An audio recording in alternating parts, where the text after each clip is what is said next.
There is a version of you that you have never met. Not a hidden talent, not a buried memory. A whole person, walking a few steps behind you, made of everything you refuse to become. Here is the question worth answering right now, before anything else. Why do we assume that the person staring back in the mirror is the whole truth? Because the mirror only shows what faces forward. It cannot show you the back of your own head, and neither can your mind show you the parts of yourself you've spent a lifetime turning away from. That's not a flaw in the glass. It's a flaw in the design of self-awareness itself. And once you see it, you start noticing it everywhere. In the friend who swears they're not angry while their jaw is clenched. In the parent who insists they're not controlling while rearranging your life. In yourself, in the moments you'd rather not examine too closely. 24 centuries ago, a barefoot philosopher in Athens told his students that the most important thing they could ever do was know themselves. It sounded like wisdom. It was actually a warning. He never told them how hard that would be, or what they'd find waiting on the other side of the mirror once they finally looked. I'm Peak, and in this video, I'm going to show you why self-knowledge is not the gentle journal and reflect process we've been sold. And by the end, you'll understand the actual mechanism blocking you from seeing yourself clearly, where that blind spot lives, and what it costs to finally turn around and face it. To get there, we need two men who never met, separated by more than 2,000 years, who arrived at the same terrifying conclusion from opposite directions. A philosopher who asked the question, and a psychiatrist who discovered why almost no one can answer it. Carl Jung was born in 1875 in a Swiss parsonage, the son of a pastor whose faith had quietly collapsed inside him. The boy grew up watching a man perform belief he no longer felt, and something in Jung began cataloging the gap between the face people show and the thing underneath. He was a strange, solitary child, prone to vivid dreams and a private conviction that he carried two personalities. One the ordinary schoolboy, the other ancient, unimpressed by modern life, watching from somewhere behind his own eyes. He called them personality number 1 and number 2. Most children with a rich inner world are told to quiet it down. Jung wasn't cured of this doubleness. He became a psychiatrist specifically to investigate it, to find out whether the other one inside him was pathology or something every mind secretly contains. At the Burghölzli Psychiatric Hospital in Zurich, he studied patients whose minds had fractured open. And he noticed something the diagnostic manuals didn't capture. The disturbing material wasn't foreign to them. It behaved like something that belonged to them, denied. Then he met Sigmund Freud, and for 6 years the two men corresponded obsessively, Freud grooming Jung as his successor, the heir to psychoanalysis itself. It was the pivotal relationship of Jung's professional life, and it was built on a foundation that could not hold. Freud wanted a loyal son. Jung wanted a collaborator willing to follow the evidence somewhere Freud refused to go, beyond sex and repression, into myth, religion, and the parts of the psyche that don't reduce to childhood trauma alone. The break, when it came in 1913, was total and public, and it cost Jung almost everything: his reputation, his professional home, his sense of who he was without Freud's approval standing behind him. What followed has since been called his confrontation with the unknown, a period of years in which Jung, alone, deliberately let his own unconscious speak, recording the dreams and visions that came, refusing to look away from what surfaced. This wasn't collapse for its own sake. It was method.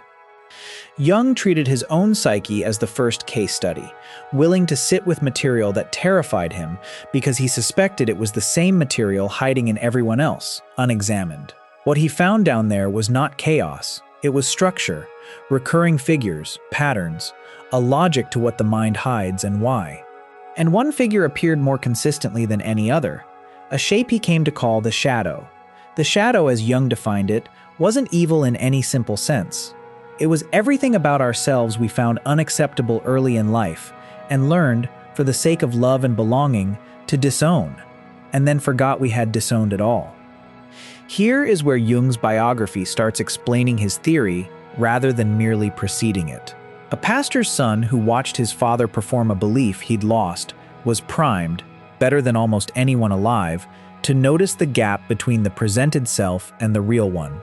His childhood sense of personality number 2, the other one, watching from behind his own eyes, was, in retrospect, an early and unfiltered encounter with exactly the material his theory would later name. He didn't invent the shadow. He recognized it because he'd been living beside his own for years.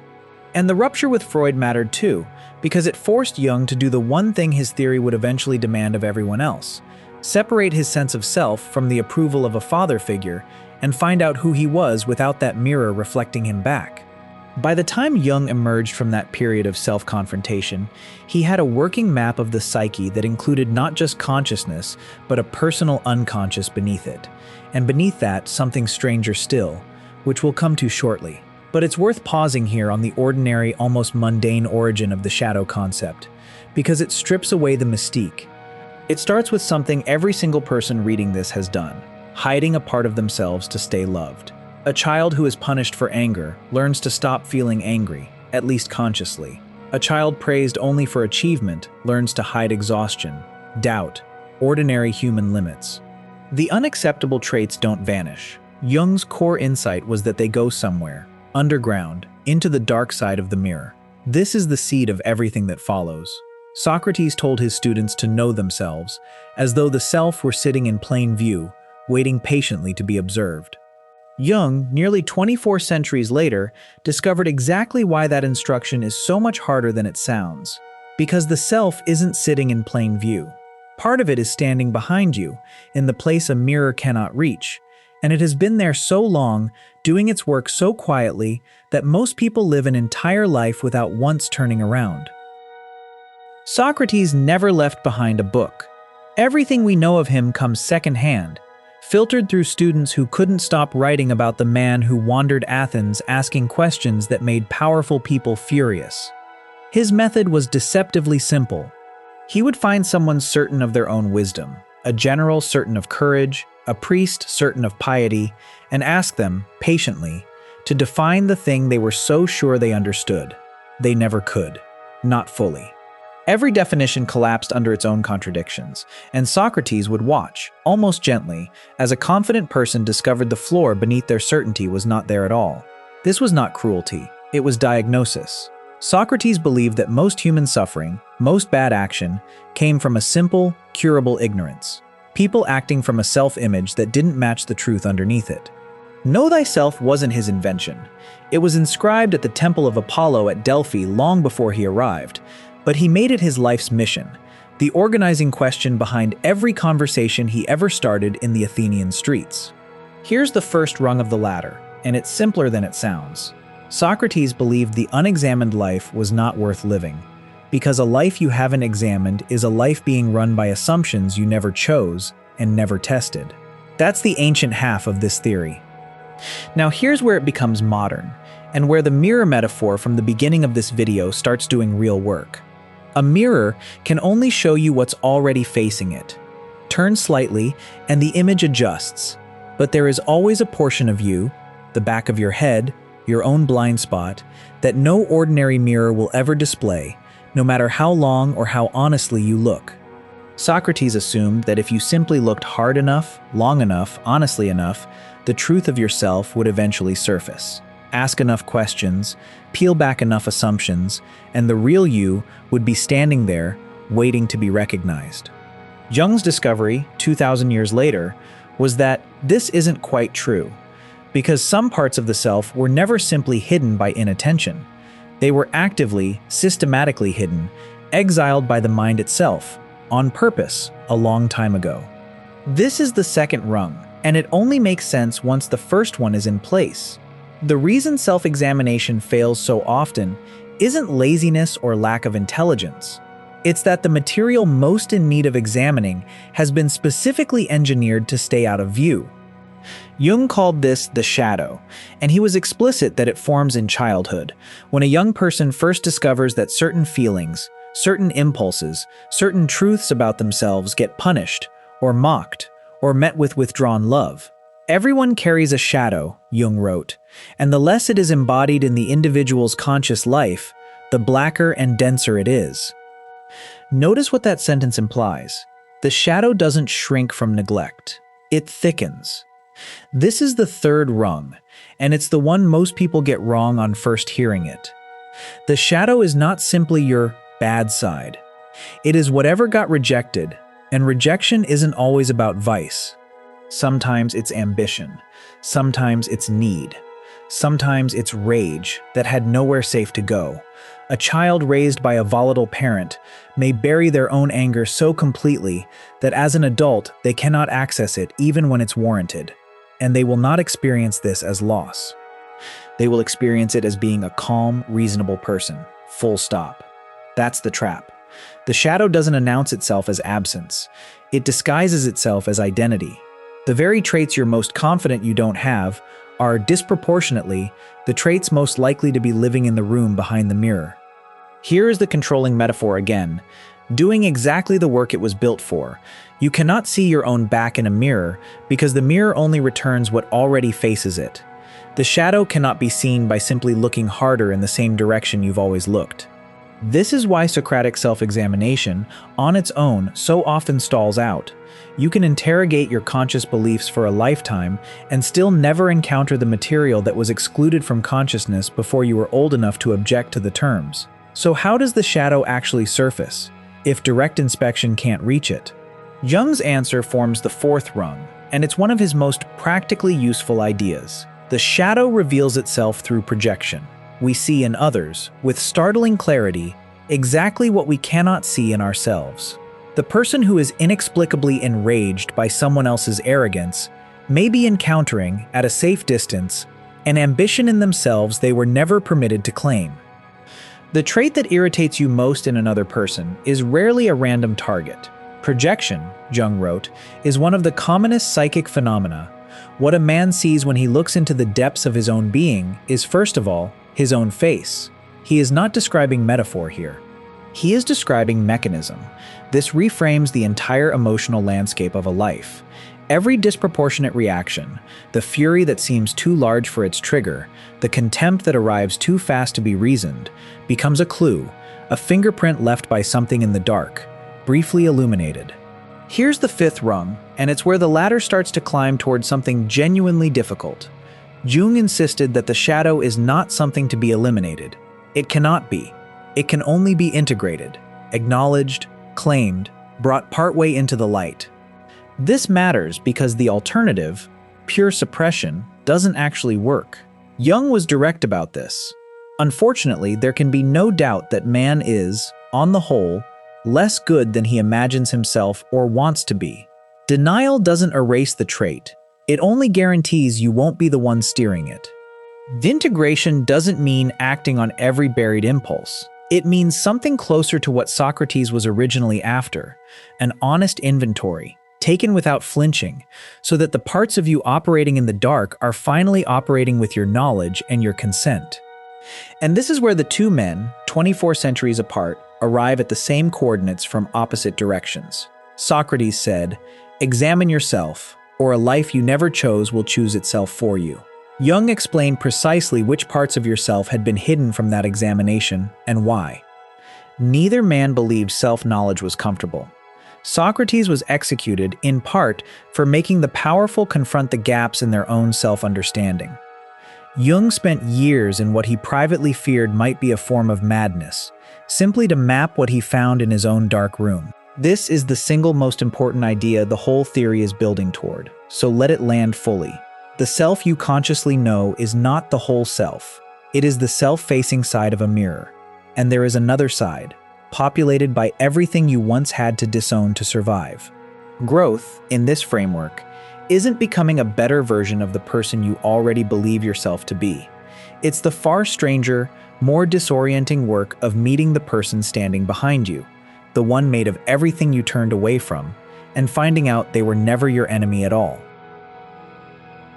Here is what all of this actually requires of you, stripped of theory. You have to go looking for the person you've spent your whole life avoiding, and you have to do it without the comfort of knowing in advance what you'll find. That's not a metaphor anymore. That's the assignment. Somewhere in you is a version of yourself built entirely from what got rejected. Too much anger, Too much need, too much ambition, too much softness. Banished so early you don't remember agreeing to the exile. You will not find this version of yourself by thinking harder. You've already tried that. Everyone has. Thinking harder just runs the same search, in the same direction, through the same door the shadow was never behind in the first place. You'll find it, if you find it at all, in the places you'd rather not look twice. The friend whose success makes your stomach tighten for reasons you can't name. The stranger whose confidence reads, instantly, as arrogance you can't stand to be near. Ask yourself honestly right now, who is the last person who made you unreasonably angry? Not annoyed, angry. The kind that lingers, that you replay in the shower, constructing arguments you'll never get to deliver. What, exactly, were they doing that you have never once let yourself do? That discomfort is data. It is, according to everything Jung spent a breakdown in a decade uncovering, one of the only reliable signals pointing toward the room behind the mirror. And most people, understandably, treat it as noise instead. Here's the second image, distinct from the mirror but built to sit beside it. Think of your personality as a house you built as a child, with certain rooms locked and sealed off because what was in them once got you punished, or abandoned, or unloved. You didn't lose the keys, you threw them away on purpose, because a child cannot survive rejection from the people who feed them, and locking the room was cheaper than losing the relationship. That was the correct call, at the time, for a creature with no other options. But you are not that creature anymore, and the rooms are still locked, and you have spent decades decorating the rest of the house so beautifully that you've nearly convinced yourself there were never any other rooms to begin with. This is why the work is so rarely done. It's not that people lack the intelligence for it, plenty of highly self-aware people never do this. It's that the entire architecture of a stable identity depends on those doors staying shut. Open one, and you don't just find an old, forgotten feeling. You find evidence that the person you've been presenting, competent, calm, reasonable, kind, was, in part, a performance assembled to keep something else concealed. That's a threatening discovery to survive intact. Most people, faced with that threat, do not open the door. They defend it instead. They get better and better at explaining why the door doesn't need opening, why the anger they never feel is simply not part of who they are, why the ambition they scorn in others was never something they wanted. That defense feels, from the inside, exactly like self-knowledge. It has the confidence of self-knowledge, the fluency of self-knowledge. It is, in fact, the opposite, a more sophisticated wall, built by a mind smart enough to make its own blind spot look like clarity. This is what Jung meant when he warned that people are, on the whole, less good than they imagine, not because humans are secretly monstrous, but because the imagining itself is curated, edited by exactly the mechanism it would need to bypass to see the edit. So here is the cost, stated plainly, because you deserve to hear it plainly. Doing this work will, at some point, force you to recognize a version of yourself you currently find contemptible in other people. There is no version of integration that skips this part. You will have to sit with the possibility that your calm conceals rage you never processed, that your generosity conceals a hunger for approval you're ashamed of, that your certainty about who you are was assembled, brick by brick, specifically to avoid finding out who you might otherwise have been. Socrates paid for this kind of confrontation with his life. A city that preferred its self-image intact voted to remove the man forcing it to look closer. You will not be asked to drink hemlock, but you will be asked, in smaller ways, to stop defending the door. That might mean noticing, without immediately explaining away, the next time someone's flaw makes you disproportionately furious. It might mean asking a partner, a friend, someone who has watched you for years, what they see in you that you seem unable or unwilling to see in yourself. It will almost certainly mean tolerating a period where you are less certain of who you are than you have ever been, because the old, tidy self-image is cracking, and the new one, built from everything you locked away, hasn't finished forming yet. This is the part no one puts on a poster about self-discovery. It is not a warm process. It is closer to demolition than decoration, at least at first. And the reason most people never finish a single room is that demolition, unlike decorating, offers no guarantee of what you'll find once the dust clears. But here's the thing Jung discovered, on the other side of his own confrontation with this material, and it's the reason this video isn't ending on despair. The rooms you sealed off were never haunted by monsters. They were sealed off by a frightened child, protecting things that were never actually dangerous, only unwelcome, once, a long time ago. Go back to the mirror you started with, the one that can only show you what's already facing it, the one with a permanent blind spot at the back of your own head, no matter how you turn or how closely you lean in. That was never a design flaw you were meant to mourn. It was the entire shape of the problem this video set out to solve, and now you know why it exists. And more importantly, you know it was never unsolvable. Only unsolvable by looking the same way twice. The question we answered in the first 30 seconds still holds. We assume the mirror shows the whole truth, because nothing in our daily experience tells us otherwise. You wake up, you see a face. The face feels complete. There is no visible seam where the hidden self begins. But you now know where that seam actually is. It's in the disproportionate reactions you used to write off as personality quirks.